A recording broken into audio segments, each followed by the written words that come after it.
When helping a child that's having sleep disturbances, there are several good therapeutic strategies, and I want to go over some of those with us now in the next few minutes. So when we think about therapeutic strategies for a child with sleep disturbances, one of the first things you need to get is lots of good information, and one of the best sources of information potentially is the child's parents.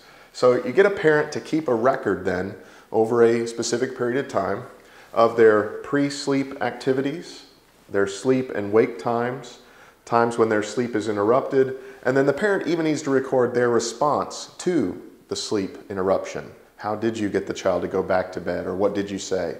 These sorts of things. So as the parent keeps the record of the child's sleep patterns, when you're looking at that record, what you want to look for then is too much stimulation in the pre-sleep activities, getting the child worked up, maybe eating too close to bedtime, or lots of sugar or caffeine prior to bed, or too much physical activity, these sorts of things that ramp up a child's physiology so that then sleep is difficult to attain.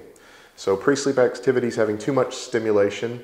When you look at the sleep-wake times and the sleep interruptions, look for sources of stress. You might talk to the parent, what else is going on? Why is the child going to sleep so late and getting up so early? Well, I work 2 jobs, or I've got to get them here by this time, and things like that. So what are some of the outside stress sources that might deal or at least feed into this problem?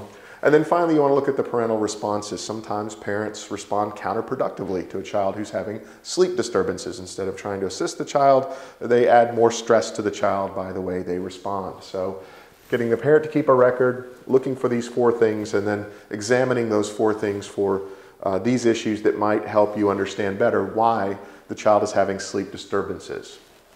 Along with the parent keeping a record, you also need to test for depression and serious anxiety. Ask questions and look at other issues medically related to the child and try to determine if perhaps there is a case of childhood depression or serious anxiety disorders in the child, causing them to not sleep well.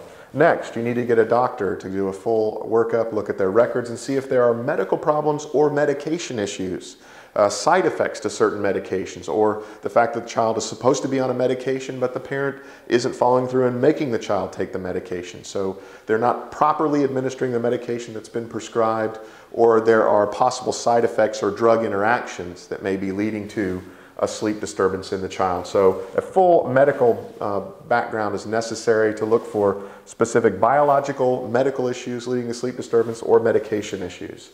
And then finally, through talking with the child, examining them, asking questions, you want to ask specific questions and look for hints or indicators that would indicate abuse of the child, either physical or sexual, severely traumatic experiences that the child has gone through, and there's a whole range of those, both in the family and in life and outside. So trauma, abuse, and then finally, in talking with the child, look for sources of stress. Within the family, how's the parents' marriage? Are they struggling? Are there financial difficulties in the immediate family?